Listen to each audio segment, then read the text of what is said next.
Hey, Chad, how you doing? Penis. Oh, I I see. like the starting music for this. Dude, I know. right? I'm like, I oh, was right in just the heart. Like, holy fuck! Oh my god, no. This is fine. It's very somber. Welcome back to Nat19 Vestige of Ophiuchus. Campaign 1 still, even though we're in episode 84, Campaign 1. It's nice of you to join us on what is going to be a very fun and happy game today. Yeah, hey, Peanut Gallery. If you're not in the game, be quiet. Wow! Damn! Logan, I was looking at stream, but I saw all the little heckin' panels with our faces on it, and you took Quinn out, you monster! Carrie, I'm pretty sure I I know banned I'm you not guys from supposed to looking be at stream. We haven't started yet! I was looking and I saw it! You're a monster! Oh, that's really funny. I didn't even say It's it. Okay, now I'm not It's looking. a very simple request I've made that you guys not look at it. Now you guys I'm did it not in secret. looking. That's a fucking... You control yourself, Carrie. Also, Now I'm I'm not glad you looking. watched it because I was hoping that we'd get to bring it up that I took Quintus out. Yes, I'm a monster, and I delight in the evil that I do. Can you do it again? I didn't see it. Sure I can. Yay. Oh god.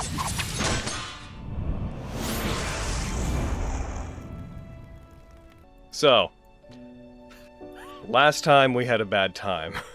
We're gonna see who's gonna give the recap regarding what happened last time. I expect a full recount of everything that was in the contract from whomever is chosen. Alright. Alright, jerky! Hell yeah, dude! I have to roll again! There's no longer... That number means nothing now. Hayden. I had a feeling. I was getting to my notes. Alright, let's go, boys. So, Alright, you know what? To bring in some levity, let's have some Ryuji in here, alright? Alright. So, last time on Vestige of Ophiuchus, session 83, we had just slain all the demons, you see, that had originally come through the portal from Gehenna. We did a good job. And then, we discussed how we would close said portal. Instead of, using the bag of holding and whatever the fuck that Miriam has, a haversack, I got there, I did it. The haversack, we were gonna be like, let's combine them, beyond, we'll destroy the portal that way. Lexi asked her magical question, which is a big deal. To ask how we could close the portal, we discovered we had to kill the Ultraloth in order to do so, who was fucking keeping it open and shit. And then we did a big dub, and we allowed Miriam to touch the Star Ruby.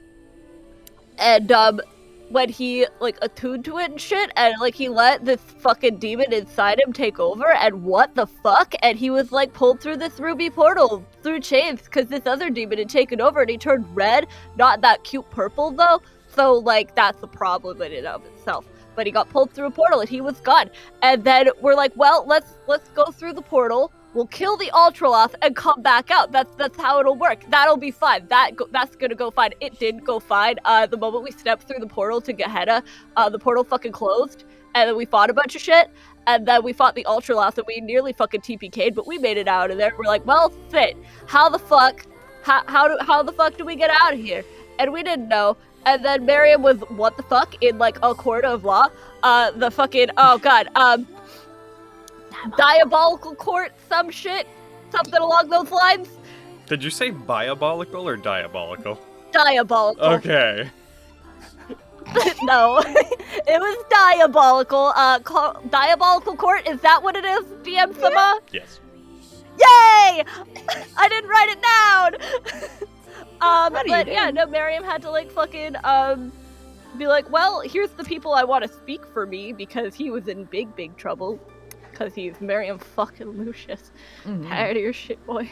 Anyways, so, Aviana, the Fadian, and fucking Quintus had to speak for him, and whoopsie-doo, Quintus wound up having to stay. Due to a contract. This is me really, really fucking cutting it down here, because I realized my recap's running long here, boys. No, I don't have everything from the contract. You don't but have to basically do he that. has- I'm gonna Yeah, I that was was a like- joke. Thanks, man. I was like, please I have don't. some shit written down. What, you don't want the entire contract in Ryuji? No, that's fine. I mean, I do. This is I we're already I'll past do the that point where for in you. old days I'd have to Exactly. be like, no initiative, I'm sorry, or no inspiration, sorry. Yeah, so basically signed a contract. Miriam's able to come back with us. We have to do some shit and give Fierda all our shit, or fucking Miriam has to beat Fierda in combat, and that can only go well. Miriam got some boons. He's now immune to flames and shit like that. Like, he's no longer just fire resistant. He's just immune to it. And then we all said goodbye, and Vogan punched a tree. And that's where we left off, and now it sucks. The tree's fucking dead. It's dead. That It's tree's a dead tree. fucking. That How much tree is XP does he splintering. get for killing that tree? That tree is splinters. Oh yeah, and most of us, if not all, are level 10. Yay! All. All of Apart us are from level 10. Sender. Fuck yeah! Well, Yeah. I can't help him there. But yeah, no, there's your recap. Hello, Master Winchester. Is Winchester like? Is he tied up like outside or in some kind of stable or? He's currently tied up just outside. The house that he was attached to doesn't have a stable. He was put there, to my recollection, to be with the large group of people. Yeah. Gotcha. Okay. Then yeah. If you'll allow me, I'll unhook him and bring him closer to where we're staying. See if there's any kind of like roofed area where he'll be a little warmer. Yep, you can take him back to where he was before. He follows rather slowly.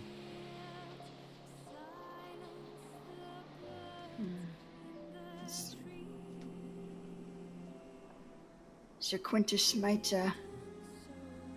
be take a little while getting back, Master Winchester, but you will see him again soon. You have nothing to worry about. We will make sure of that. And he has to make sure that you are safe and comfortable. If perhaps Master Miriam knows how to a spell to speak with animals. I could ask you what you would like more specifically. Winchester listens to you speak and picks up on the something is clearly wrong based on the tone of your voice, but doesn't seem to have any incredibly intelligent reactions to what you're saying. At a loss for words, he'll just pet his mane and try and be calming as they walk. You get him back to the area behind there beside the inn, and you tie him up there. Sitting with his elbows on one of the tables, turned away from the door, his chin sitting on his hands, which are clasped in front of him, and as you guys enter and the familiar bell goes off inside, he turns, looks towards all of you, has this moment of a double take where he turns, regards you, turns back, and then suddenly shifts, the chair squeaking loudly under his feet as he abruptly stands. Oh! You, how'd you manage to make it back? You're back! We had some assistance. Is everything all right? We saw you go into the center of the town there, and you went through the gate from what a couple of people had snuck in to see saw, and then it closed behind you, and several hours went by, and we thought that you were gone. Stepped under safe. You won't be dealing with specifically them and again. You really managed to do it. Yeah. Like collapses into his chair, and you see his body as if days of stress and anxiety and a lack of sleep catch up with him all at once. Oh, I can't even begin to tell you how grateful we are. I can't even begin to put it into words. If you need rooms, and I assume you probably need to rest. You have the run of the place. The room that you put the guy in before. We moved him. I checked on him earlier today. That was Igneel. I was the father of the Gensley family, and he's still not doing so good, but after I recognized who it was you brought back, I sent them along to spend what might have been their final moments with their wife and daughter. That room's free if you want it, as are any. Use any that are here. This place is at your service. Got any booze? As much as you can give us. Oh, I got booze. Gonna need more after this. Oh my goodness. Oh. He provides you guys with whatever you want. Mm-hmm. I can't help but notice. You see Kimberly look at you guys. He lower his green lower lip just curls upwards. He puts his hand through his hair and seems to nervously brush all of his hair back out of his eyes. I'll give you all some space. If you need anything, you let me know. You guys, what are we gonna do?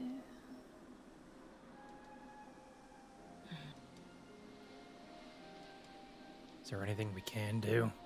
We can start by getting good rest. Then tackle tomorrow as it comes. Sorry! Sorry! Bless you, God. Bless you. Oh, sorry about that. Don't mind me. Bless you. Nobody looks particularly well. So, we should rest up like she said.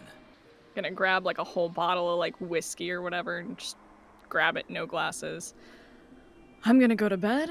I'm gonna go drink until I pass out. Doors open if you need me. What's your plan, Miriam? For the night? I'm gonna stay right here. You should try to get some rest as well. Do you want any of us to stay with you, or do you want some time by yourself? I think I'll be fine by myself. Try not to do anything dumb. So you didn't agree to try to not do anything dumb, so I might not be leaving you by yourself. I'm just gonna scoot over, make sure I'm sitting next to Marion. Fenris will start to go and kind of stop, putting a hand on Miriam's back, turning to him. This isn't easy. We all want to find a solution. I know your judgment. If you do choose to do something, I'm sure we would all like to be involved. If you need anything. And she'll kind of pat his back and head up. Vogan will also head up to his room. Do you What's plan Sunder to? doing? Do you plan to try to? You guys are like, what's Sunder? Yeah, my inability to state where Sunder goes apparently almost goes Sunder trapped in hell. Oh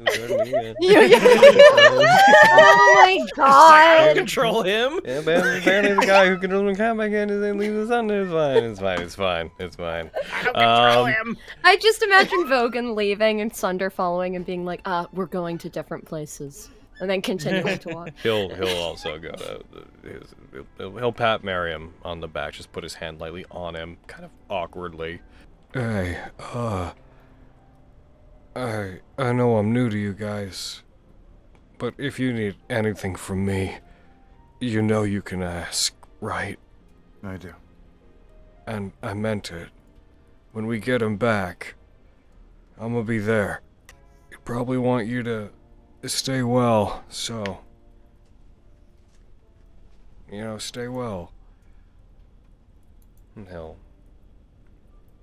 head off to a room where he can get rest as well. I don't know if there's gonna be like a scene with Heckin. I don't know if Lexi and Mary want to talk, but just preemptively, Avi will get a knock at the door. Yeah. What? Fenris will kind of open the door and poke her head in. She'll take a deep breath, kind of release the tension in her shoulders, and put a hand out for the bottle. I will pass it to her. She'll sit down on the bed, take a swig, make a little bit of a face. You get used to it. It's been a long time. since I turned to this particular old friend. There are no words for the amount of grief we all must be feeling, but I feel the need to ask. How are you doing? Not good. I can't stop replaying it in my mind. Allowing Miriam to touch that fucking ruby again. Watching that happen and watching him get pulled through that fucking portal. That's what led to this. None of us knew what that would have caused, Aviana. I know. I know you had an encounter with it before, but nothing in my vision, nothing could have prepared us for this. I can't stop thinking. Well, I understand it makes more sense for the contract and the way Fiona works and the way she's binding Quintus and Miriam into this. It makes sense. But I can't help thinking I should have tried to stay instead. Avi, that wouldn't have solved anything. It doesn't matter which one of us ended up staying. While I lament that it was Quintus, it would have been a great loss. No matter. No one's calling you selfish for choosing self-preservation. Plus, Fiona seemed to make it pretty specific that she wanted Quintus. The moment he stepped up there, I had a feeling things would have gone much worse if my mother had shown. If she'd been up on that stand, I don't know that we would have gotten Miriam back. I can't trust that. So while there's a part of me, a very selfish part of me, that wanted nothing more than to see her appear there or to step through that portal the moment it showed up, ultimately it's for the best that she wasn't there. There's no way Miriam would have survived that. But this is only for now. We will move forward and we will find a solution to this. I know the highest standard well enough, and with your guidance and with Vogan and with everyone else, I'm sure we can put something together. My guidance? As much as you resent him, you know you loved Quintus Vanderbilt just as much as the rest of us. He was alright. Just take a big swig of the whiskey. You know, in a time like this, I can't help but think of some of Quintus Vanderbilt's finest moments. I used to think that good didn't mean nice, and that nice didn't mean good, but with Quintus Vanderbilt, he certainly was both at most occasions. Perhaps wasn't consistently the most charming, but I guess that's what made him more lovable. Strangely, part of his charm. But those are the moments that I insist you grasp upon in this moment where I find that you're blaming yourself, Avi. A bit, I guess. We have to find hope in this situation. I can't watch you fall into despair. It's all I bring, Fenris. Don't. You know that's not true. I want to hate him for making this choice, I do. I want to be angry at him, and I want him to be here so I can slap him in the face and yell at him about this, but I can't blame him for the choice he made. Because if my best friend was up there, and it was a choice between staying with Fiona or seeing them go free, I would have made the exact same choice. We have to carry hope for those who can't. I'm worried for Miriam. Me too. I can't imagine what he's thinking right now and what's going through his mind.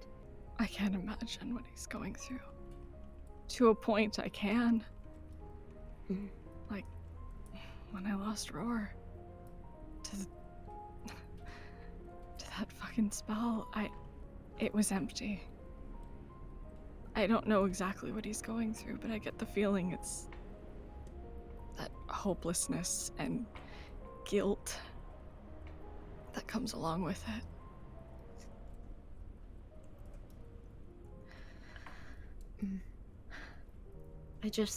I think, especially since both of you are very close, reminding him he's not alone in this grief, and that he's not alone in finding the solution is important. Same goes for Vogan. I can see him being consumed with this rage upon what happened, and all we can do is be there for them. He's not gone. I know. It's hard to leave him somewhere like that. I can agree with that. But we carry a piece of him wherever we go. I'll let you get to your evenings. Pardon me, I didn't intend to stay this long. And Fenris will, wipe at her face. You can stay. And while I care about Quinn, I'll say I'm more worried about Miriam and what this will do to him. He's already impulsive. Grief makes you do stupid things. Yeah.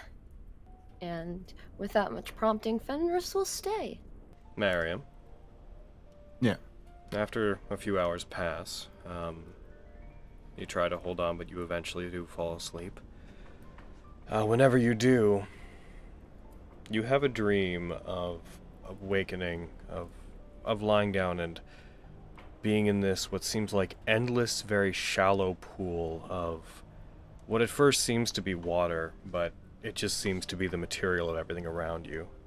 The ground is this infinite expanse of black. The sky is an infinite expanse of white, with the horizon blurring between the two rather than being a straight line, as if the horizon seems to just vanish.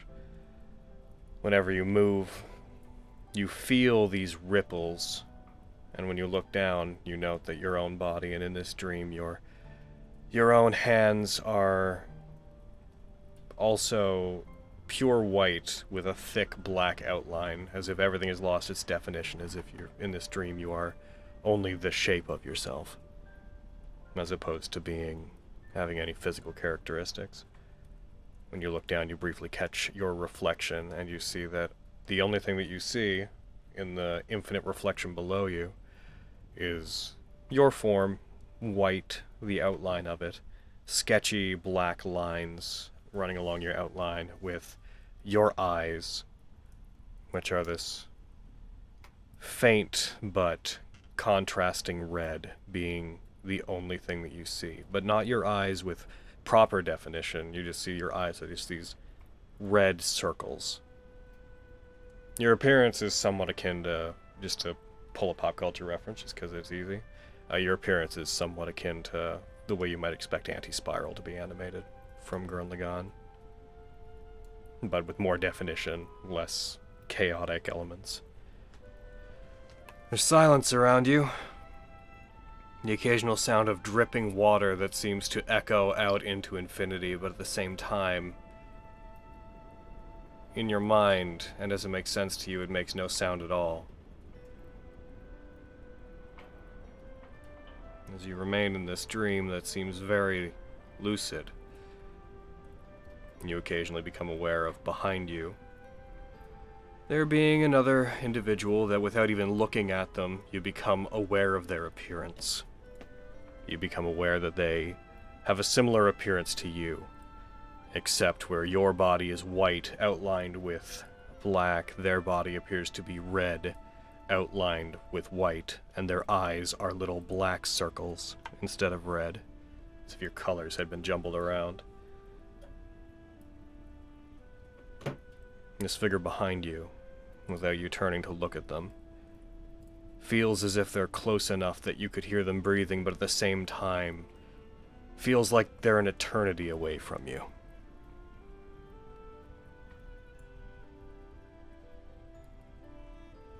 And everything remains in silence. Despite knowing they're there, you know that they have no reflection, and that at the same time, you can tell everything they do. You're as aware of them as you would be your own body.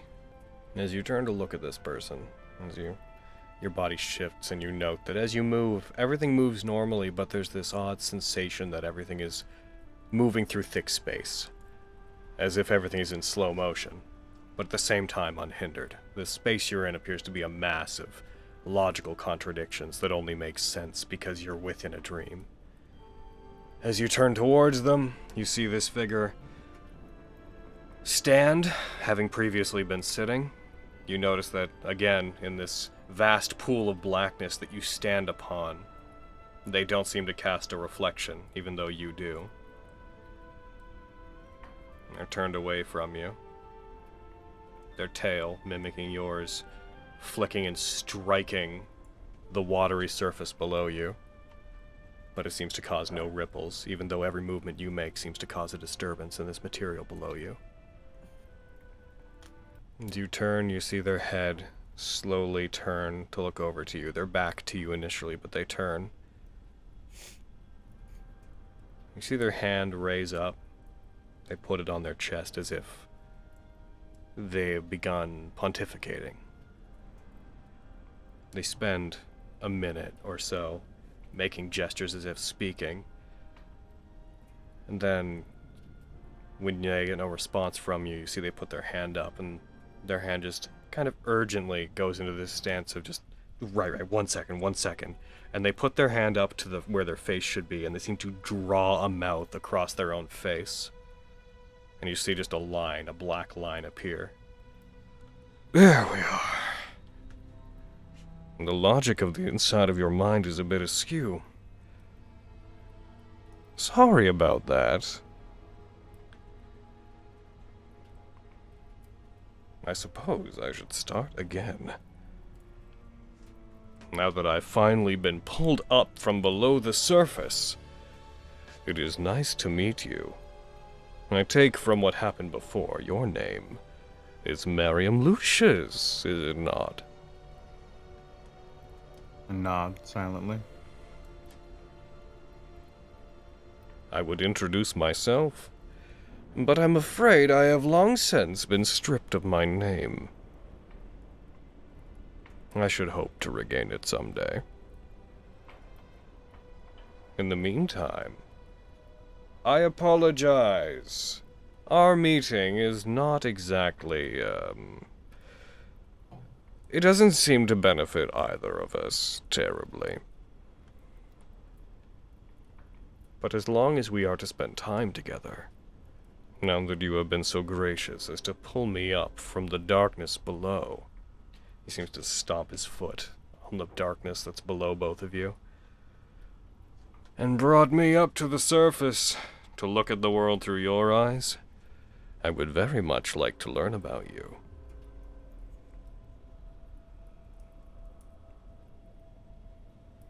Would you teach me?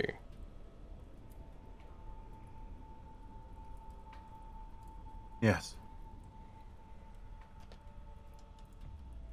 He sits. Assuming you haven't stood by this point, he sits in a position directly mirroring yours. Not matching it, but mirroring it. Every one of his limbs and his placements being a perfect reflected opposite of yours. I suppose you must want to know what you can about why I'm in here. If you don't want to know, that's just as good. No, I want to know everything. You see the small mouth, the small line that seems to constitute a mouth, which you don't seem to have had to draw in order to speak here. You see it curls slightly up into this almost cartoonish smile. I like that vigor. I was once a pit fiend. However, the same court that judged you judged me for some particular, crimes, I suppose, that I committed. Unimportant things. I was to be destroyed in the hellfires of Phlegethos, judged by the diabolical court. However, around the same time that I committed my crimes, there were experiments being done. I'm sure that you already know enough about that. Fierna opted to, instead of sentence me to death, stripped me of my name, reduced me to my most basic elements, and then separated my soul into tiny little bits to use as a catalyst, something to insert into the minds and souls of some children so that they could be reborn, attuned to Fierna, compatible as tieflings with the primal gemstone of Vestige, who themselves was once a tiefling. I was placed into many children such as yourself, and a small fragment of me remained within. Most of them died, and I'm not sure I'm even whole anymore. But it seems that you survived. And what you've been through, and your magical exploits, appear to have cultivated what remained of my soul, and reinvigorated it to a point where I'm practically a person again.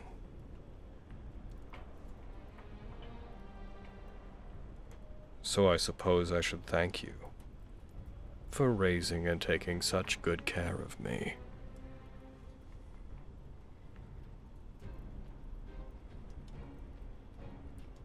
I have no idea what I'm going to do now. I was briefly outside, but the moment I woke up, Fierna heard me. I guess they tied the awakening of my soul back to them. That's why they took us when they did. And they immediately made it clear that if I didn't go back inside, they were going to burn us both on the spot. So back in I went.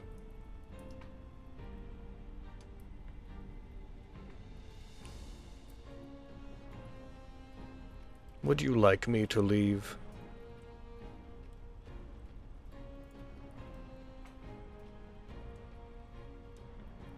Could you even if you wanted to?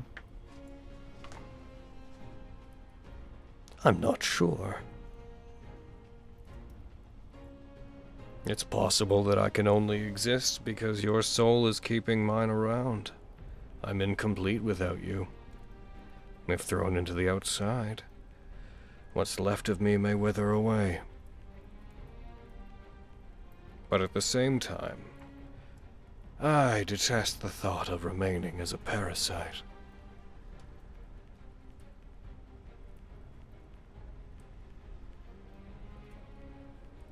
Can you be of use? Oh, I dare say that I could. I was once a powerful pit fiend, after all. Though I can't remember much of my life before I was scattered, beyond the fact that I was tried for crimes against the diabolical court, I do know that the unique circumstances of my creation were because I was no ordinary pit fiend. If you did find a way to return me to the outside world, I promise I could be very useful to you.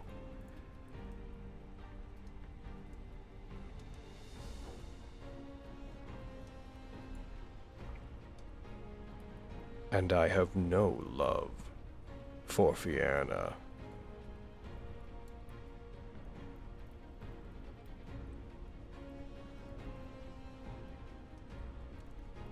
I'll keep that in mind.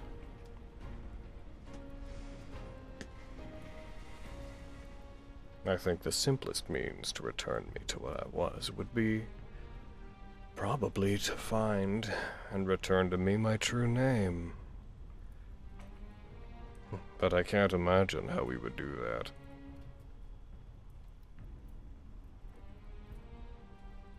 In the meantime, why don't you give me one?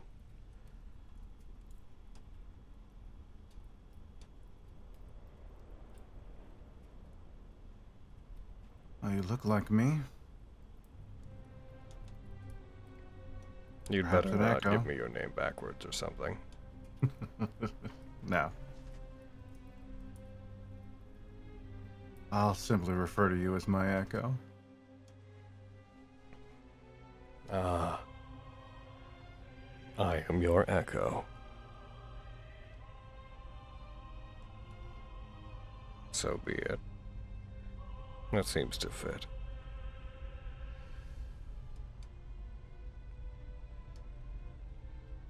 Well, I can't offer you much at the moment. As you guys continue to talk, the black surface that you're on seems to start to rise up, as if the tide were coming in this dream of yours. And you note that though you are pushed to the surface of it, as it raises up, it seems to consume and slowly take him in. I will remain here until you can think of a way to assist me. Let me out and return me to what I was, and I could be a great ally to you in standing against Fierna. I won't make you sign any troublesome contracts. That's not how I operate. Keep me in mind. He taps his head. After all, that's where I'll be.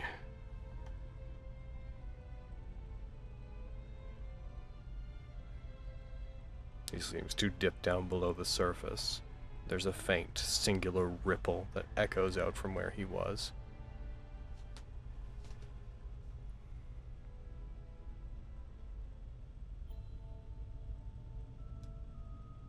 As this happens, there's a sudden shift. The dream that you're in returns to what you might expect one to be, though lucid. You find your mind wandering to any number of dreams brought upon by subconscious impulses, bad memories. It's unpleasant, but you can tell that your mind is returned to normal.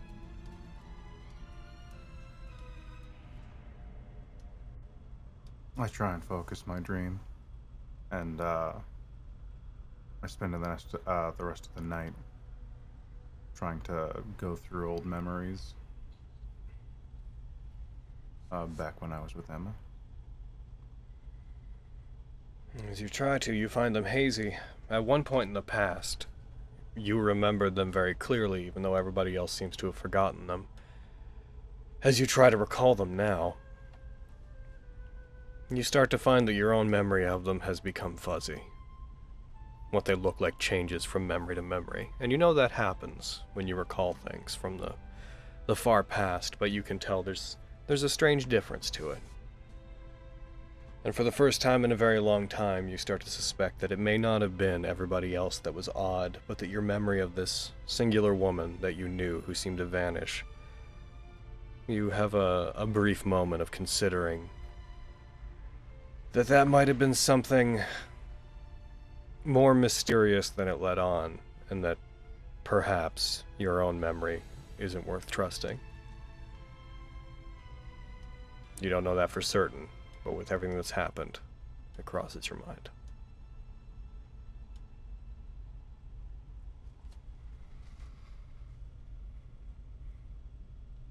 As you fade back into dreams, and your mind slowly lets go, becomes less lucid. Unless everybody has anything else they want to do the next day, we're going to slip into the next day after everybody's had a rest. But the sun rises regardless of what you've lost.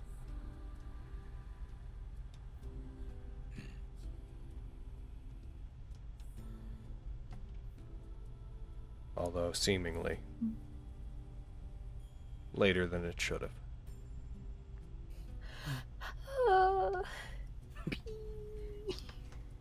The sun was waiting for him. Stop! I'm already dying! As long as, if, I don't think Kimberly would care, but unless Kimberly stops Fenris, she'll take to the kitchen like it's her own and start making lots of eggs and hashed heckin' Hash browns? potatoes. Browns? Yeah.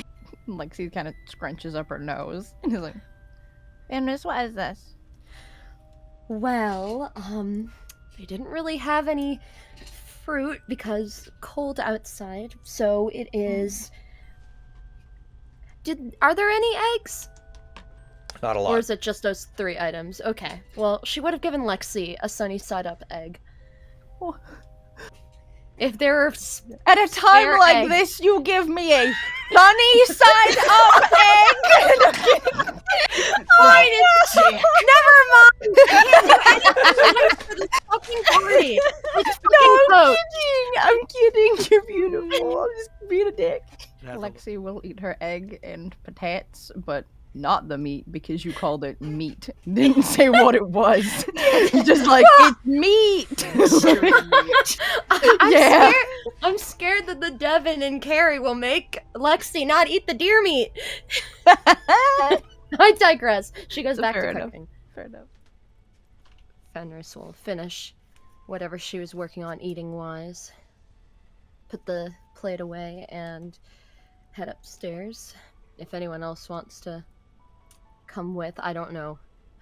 I don't know how this individual is going to react to me trying to cast this specific type of magic.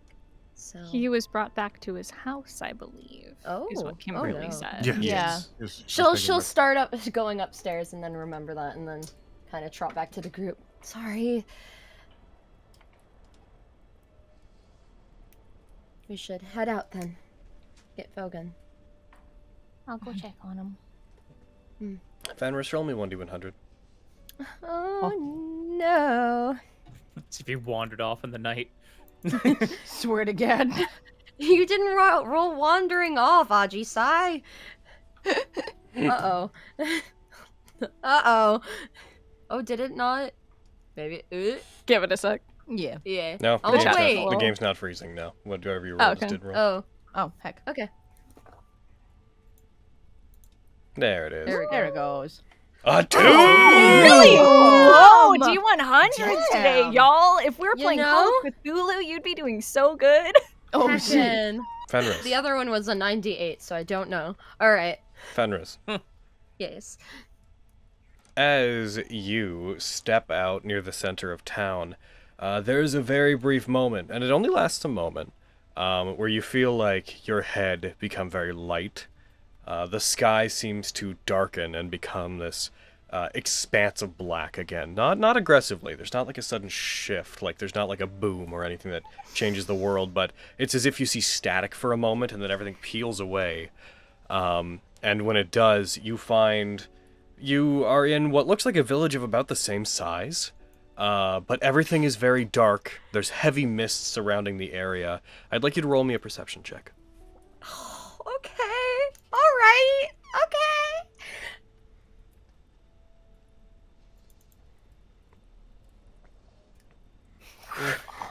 I'm rolling like crap today. And you can see through the mist, you can see villagers wearing clothing that you don't recognize, that looks much older and more Cahulian in dress, like more what you would as a player would recognize as being more Japanese apparel.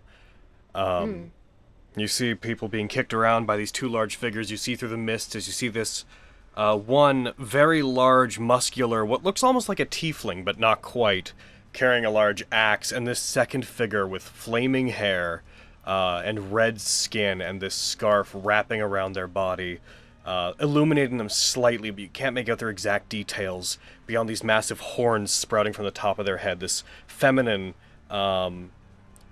incredibly tall figure standing up, what looks like 10 feet tall behind them, appear to be berating, attacking, pushing over villagers, and your senses become cloudy for a second. You find you struggle to breathe in this moment, and all you hear is just the faint echoes of the larger tiefling-like individual who also has horns, pushing down with his foot on the back of a villager he's cast to the ground, very briefly berating them, laughing, and then just saying, "And that's what you should understand will happen to your kind.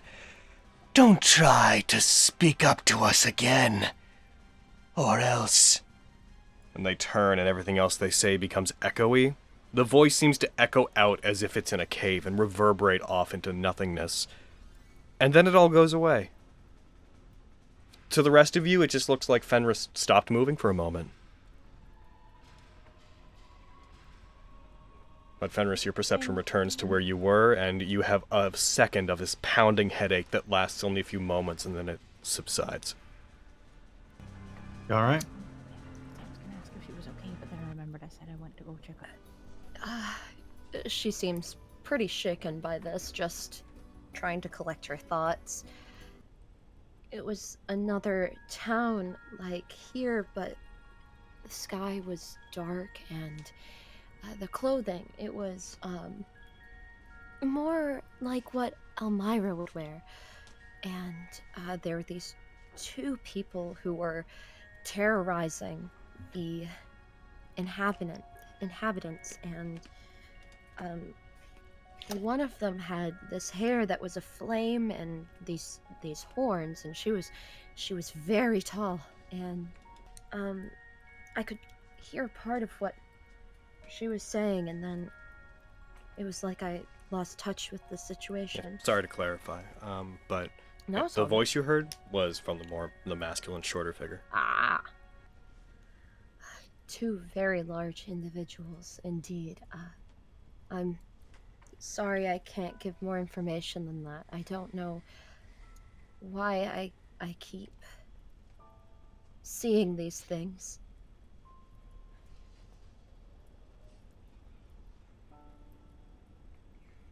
Should keep moving. Alright, you guys head over to the Gensley's house? Yep. Yeah. Okay, whenever you head there.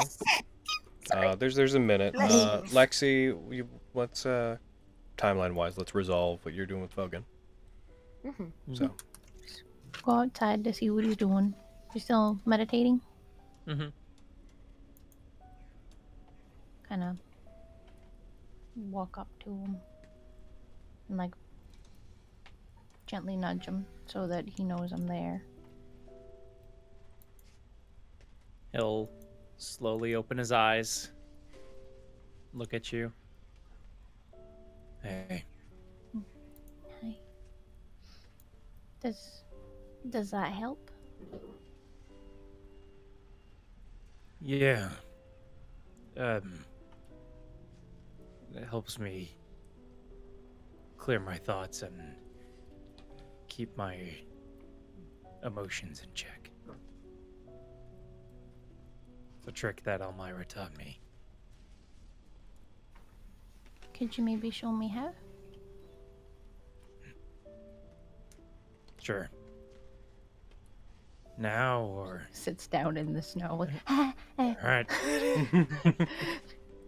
The cold helps. Does it? No. Makes it harder, actually.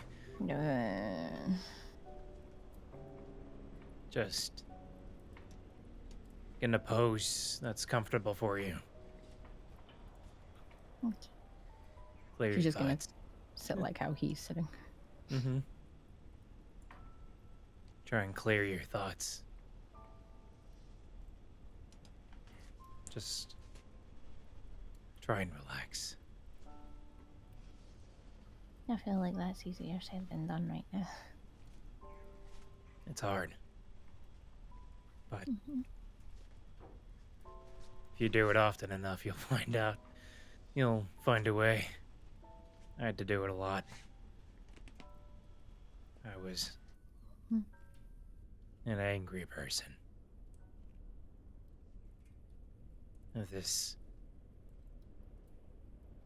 Doing this helped me immensely. Is it helping you feel less angry, or is it helping you feel less sad right now? Both. That's good. It's hard. Hmm? It's hard. I'm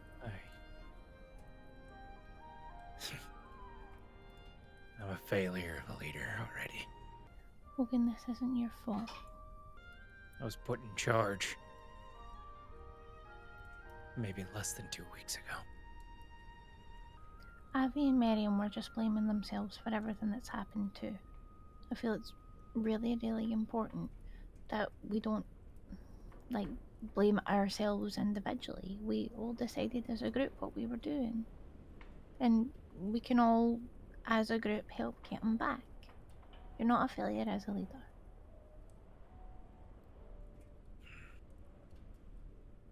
Yeah.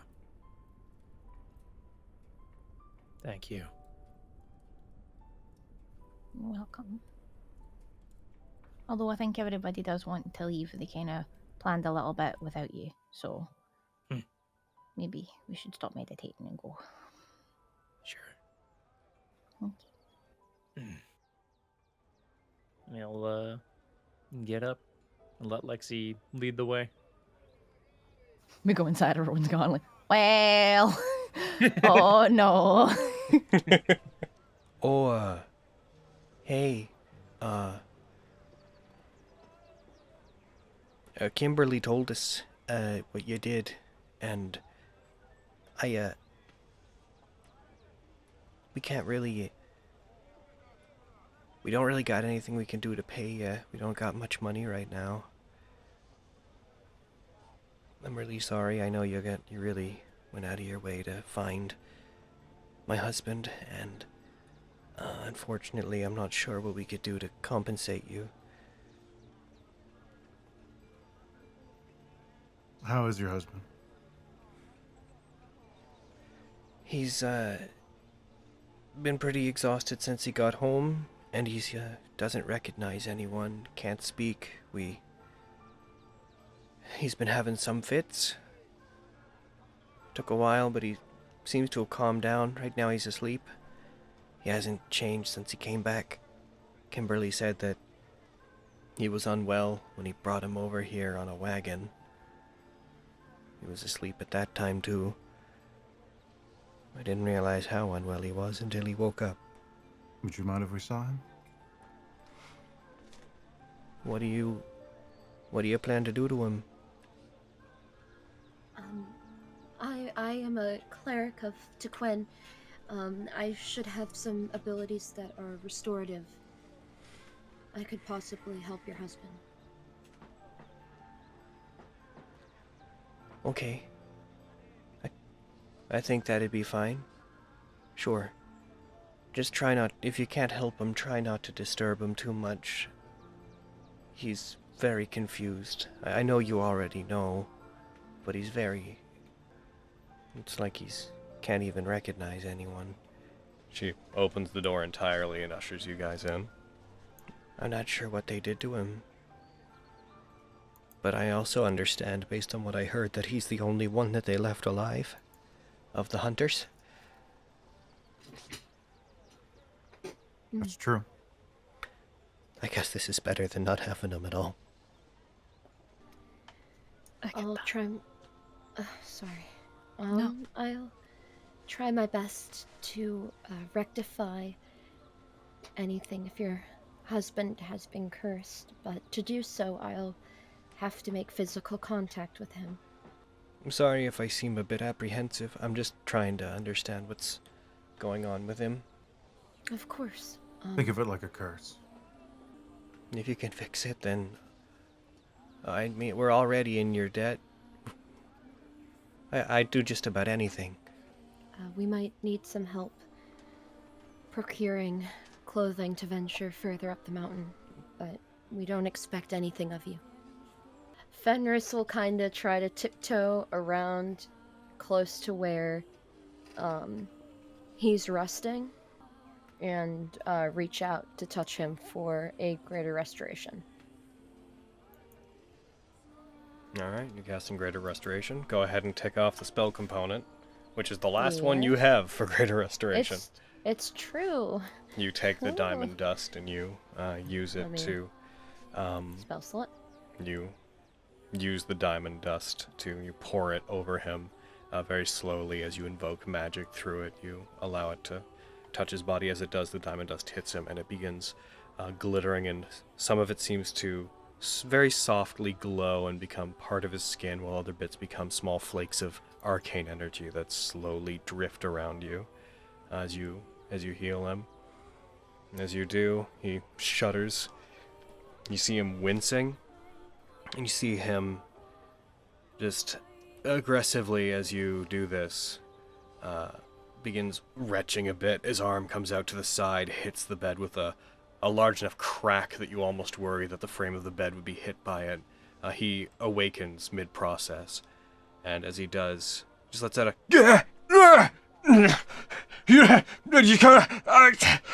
and then puts his hand up to his head as you do it, and he starts calming down. His breathing becomes erratic and then begins to go back to normal, and he stops, and as you complete the magic, there's this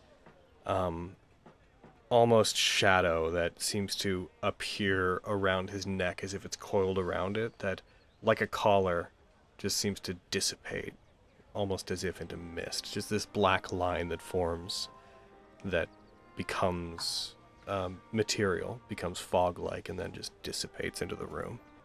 What happened? Where have I... no, I remember, I just... His hand comes up, clasps yours, Fenris. Oh, thank you so much. Thank you so much. You're welcome. You see him, like, his upper lip curling, his face is contorting into this look of exasperated joy. As his wife, you see her breathing, her beginning to sniffle, and her breathing also quickens, and she rushes over and takes his other hand. I'm not sure what we can ever do to repay you for this. It's, you could have left me out there in the cold. I attacked you with a stick. I'm so sorry. I really am. It's okay. It's fine. I turned you into a turtle. It's true. You did. I heard you. That was actually kind of the better part of everything that happened, though. Turtle. Are they gone? Did you... What about the things? We went after them because we wanted to try to force them to leave. Did you deal with them? Did you get them? They're all gone. Oh. Your village is safe. They were terrifying. You can rest easy. They will not be coming back. Well, introduce myself properly. I'm sure you figured it out by now since you got me here. My name's Igneal. I'm formerly the head of the hunters here, and you've done us a service we could never repay. Oh, thank you so much. Our family will do whatever we can. I remember bits and pieces of conversations that you had around me. You need clothing, right? Yes. We're making an expedition up the mountains. We'll need proper protection. You give us a couple of days, and we can get some... As long as we get the materials, we can get some cloaks made for you all, and some tighter bindings if you need them. We're a bit out of materials because this lovely woman and her entourage came through recently, and they basically purchased everything that we had. But if we get more, we can make more clothes for you to survive up in the mountains. Absolutely. We would be most appreciative. Your wife mentioned we may be able to help by collecting the bodies of some wolves we already dealt with. Sure. Normally we hunt them by laying out traps, and whenever they get caught in them, we ambush them. And the winter wolves have a habit of abandoning their trapped and hurt brethren. So that's how we normally hunt them, because they're a tad dangerous. But if you already slayed some, that's impressive, first of all. Second of all, they just get their... we can lend you a wagon, get their corpses back up to here. We'll treat them immediately. Give us 2, maybe 3 days. My hand's getting sweaty. Oh, I'm sorry. Oh, I'm so sorry. It's my fault for getting sweaty. It's okay. Let's go. She'll, apologetically wipe her hand off. We'll regroup with the others. Take all the time you need. Rest up. We'll get some horses ready and come back for the wagon so we can drag the bodies back. Indeed. Sounds like a plan. Hey. You got a sec? I suppose I could make some time in my busy schedule. Making time for me, crazy.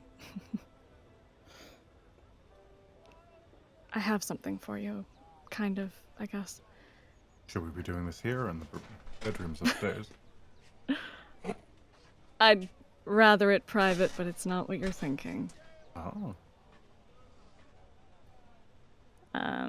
I'll lead him up to where I'd been sleeping and kind of shut the door behind us. I thought you said it wasn't what you were thinking. It's not. Oh. It's not. She'll sit down on the bed. I've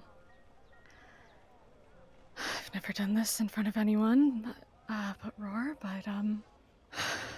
she'll take a deep breath and Avi will start to sing her mother's lullaby. Alright, so let's hear the lullaby. I haven't written it, but I have what it's about. Oh. I do eventually want to write it though. Ooh. But it tells a story of one who was weak and scorned, and at first, while you're listening to it, it's sort of a repeating story. It would at first kind of sound hopeful and like this person is kind and good, but the longer you listen, you realize that it's about them rising above to kind of rule over those who are also in a bad way, and how those around eventually come to fear the hero of this story, as they should. And Avi just kind of sings this for Miriam, and until the end of the song, and just takes a deep breath and just kind of looks up at him. That song was the one good thing. While sad, the one good thing my mother taught me to do. Hearing her sing it to me always brought me comfort, so I don't know if it helps, but being that you are into music and all of that, I thought maybe it might help you too. I also didn't know if it was something that might be something you might have heard when you were young, even if it's not. I've been wanting to share it with you. I'd ask if you're okay, but I know you're not. It's a weird kind of not okay. It's not like it changes anything I'm going to do. Like I said the other day, the plan stays the same. But this might come to something bad soon enough. So I get if before this is resolved, you need space. Space from what? From what's gonna happen. You mean with resolving things with Fiona? Contract is very specific. Well, I can bring them anywhere, basically. Well, here, this plane, at any time. She chooses the outcome. And if she asks me for something of yours, or Lexi's, or Bogan's, I still have to try and get it. And if I can't, then I can't uphold that side of the bargain, so we move to option 2. She's giving herself some stability in that I don't have a lot of confidence she won't just move for option 2 in the first place. Because either way, she gets what she wants. She really did weave it to be in her benefit, didn't she? You don't become the ruler of Phlegethos for nothing. It's true. I really wish I could do more to make this right for you. Shouldn't have been Quinn. In a perfect world, it wouldn't have been anyone.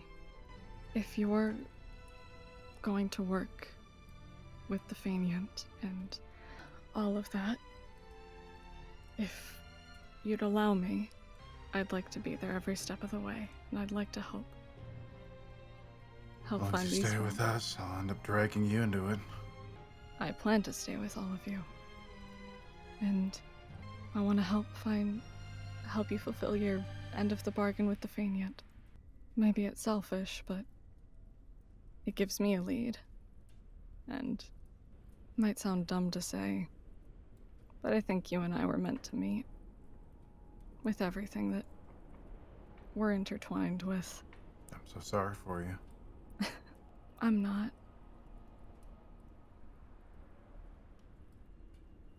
It's been a lot of shit we've had to walk through to get to this point, but I'm not sorry. I meant everything I said on that stand, Miriam. I couldn't lie anyway. Couldn't lie, but you could be wrong. So almost whatever you need. I've got your back. Guess we'll have to work on the front. Shut up. She will open her arms to him to give him a hug. You will. Yep, just kind of wrap her wings around him and just give him a good hug. I know what it's like to lose your best friend. I'm not the best at this, but I'm here. She'll slowly let him go and just kind of step back awkwardly. I'm gonna go sulk and eat bread. Sounds like a good time. Now leave. Want some company? I could use it. I'll join him. Bread. Bread. No, I heard it. I didn't want to be the one to make the joke, but my god. No. We're doing a slightly No, different thing. it's the TikTok. It's the TikTok. We've been doing the thing where, like, we've been doing the heckin' multi-person heckin' thumbs up bread, but we've just been trying to get a thing in the household of just slap your chest twice, point at someone, bread, then you do it, and they do it at the same time, and they point at somebody, and you just eventually get everybody in a room doing it at once. And Logan's been disappointing me so many times because I never do it right because I think of you when he says it. I'm like, what about her? What about like, that's what you gotta look. That's why you know we're doing it when we do the. Anyways, you'll get it eventually. I'll get it eventually. I'm gonna give you guys another map that I hadn't given you before, but it hadn't been terribly useful. But I also I called something the wrong thing earlier. Sorry, the mountain ranges that form the valley you're in, they're called the jaws of the valley, not the fangs. That's on me. Sorry, I misled you. That's jerky. What? Jerky. Oh, because that's right.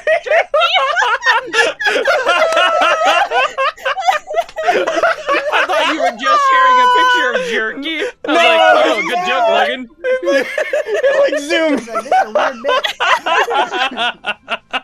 I was caught off guard by that. I was like, what? that's where you are, Jinx. Because I'm using jerky as the token for the group right now. Just a big jerky. Oh, we needed that. Before or when they head out, Avi would send a very brief message and just let Rory know that she's heading into the skywall. Oh. And that things might be a little weird. So if he doesn't hear from her, don't worry too much. She loves him, and she'll be careful. You get a message back reassuring you that they trust you, they know things are dangerous. They have faith in you, and not to worry so much about them. I will note that in the days between these events, there will also have been a message from Rory in the between days where he will just clarify. By the way, should we still be preparing for a portal to open? Because you didn't bring it up last time. She will respond to that. No. We managed to close it. But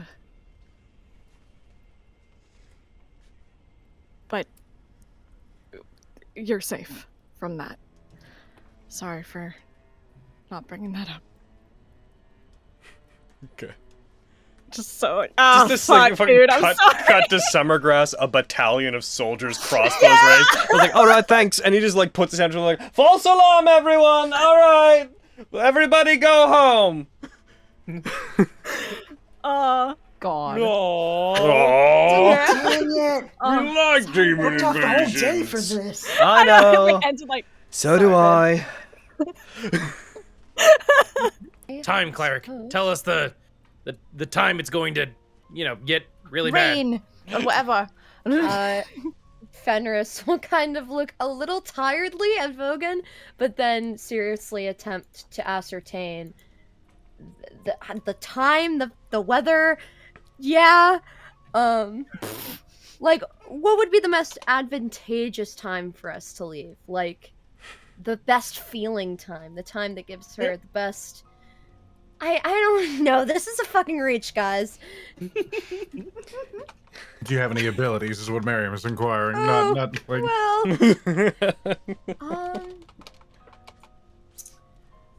Not that I can use currently. This would be such a good time to have a druid. Yeah. Bitch, yeah, you it right. would. It's true. Flints off in Cody? summer grass, just being fucking... One jump ahead of the bread line. fucking...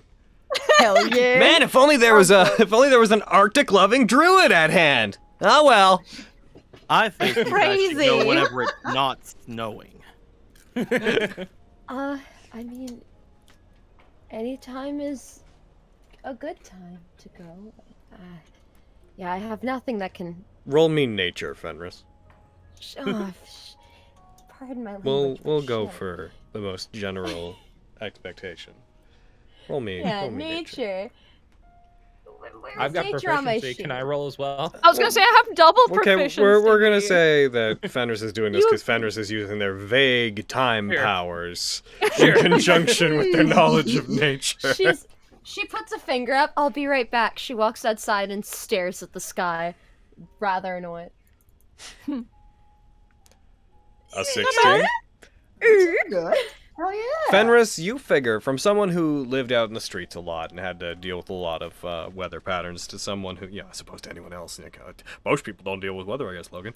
Anyways, as opposed to, as someone who once lived outside, as someone who is attuned to the passage of time and can look upon it with a unique perspective and knowing what you do about weather patterns, you predict that the lack of wind and the temperature's probably going to hold a bit into the next day. You feel like it's probably going to get colder.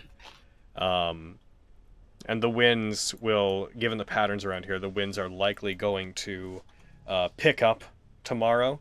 And there's going to be a bit more difficulty, but it shouldn't be to a problematic degree. Well, according to what I could gather from what I believe today's forecast will be a cold front in the morning, followed by picked up winds later in the day, and possible rain and snow as we venture further in the mountains. You would guess So all I weather here believe- would be snow, just FYI. The forecast dictates snow further in the mountain, but it looks like... Are you in front of a green screen right now? Like, are you pointing all of that to us? She's got the map against the wall. She's Yeah. pointing. You're lucky you could do all that by yourself. I thought you'd like ask your god. Oh, Wow. I hadn't thought of that. I just, I've had many an adventuring day outside. Honed my So skill. it's gonna snow. It's It should... Here, we should be good. okay. It's going to Leave get in the morning. colder. I think that's where we're at. Yes. Okay. The further we get into the mountains, because it is closer to the atmosphere, Fenris, it will Fenris, have Fenris. higher... Fenris. Yes. No. Each of her Don't cheeks. stop her. This is entertaining. No, let her finish. Like, See where She's she's on to going. something. Her ear will start to twitch. She'll just kind of sit back down with the group. I'm just saying tomorrow morning will be good for us to go. I think that's when we should leave. Hey, All right. You guys... Going to bed. You guys head to sleep and you wait one last day. I'm going to, just in case anyone has like HD they need to regain, I'm just going to long rest everybody again to give you back the other half. Hey. As you guys rest, we're going to go to the next day. We're going to go, we'll say 8 a.m. It is the 2nd of September. 8 a.m. a Tuesday. The weather is acceptable. As you guys go to leave, it is around midday. The wind is beginning to pick up, but the sky is clear, and the temperature is actually the highest it's been since you came here. It's about 20 degrees Celsius. It's actually not far off from just what it is out here, just in the city. Neat. I have a thing. wow. I have a thing helping me generate stuff on the fly. It's great. With that, with you guys preparing to go, saying your goodbyes to people in town, say goodbye to Winchester, who Kimberly has agreed to look after into perpetuity if you don't come back, and eventually try, like, as soon as messengers come back around, he's going to try to send word to, if it's okay with you guys, if you guys could have arranged to, like, nope, Cracklies. You guys could have arranged to have a message sent back to Edrigan, to get him to see to Winchester. Sounds fine to me. Yeah. Oh, we're getting Cracklies. Yes. Good One, option. Oh no! one sec, I'm gonna see if I can fix this. I think I know how. Oh, it went away. Damn it, Okay. it knew I was coming for it. He's like, oh, Dude, that's how tech shit works all the time. Yeah. It's Oh, Let like, me I'm on to prove you. Let What? me What do you prove I know how to fix you. Don't just run like a coward. But Yeah. I cast sending on Winchester.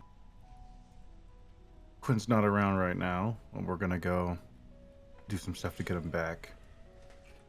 If we're not back soon, someone will come and pick you up, and we'll meet you later.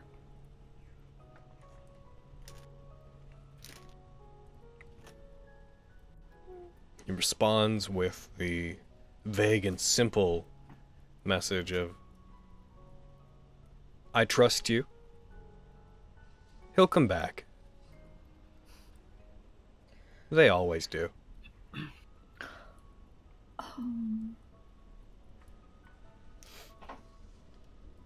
A little bit petting him before we go.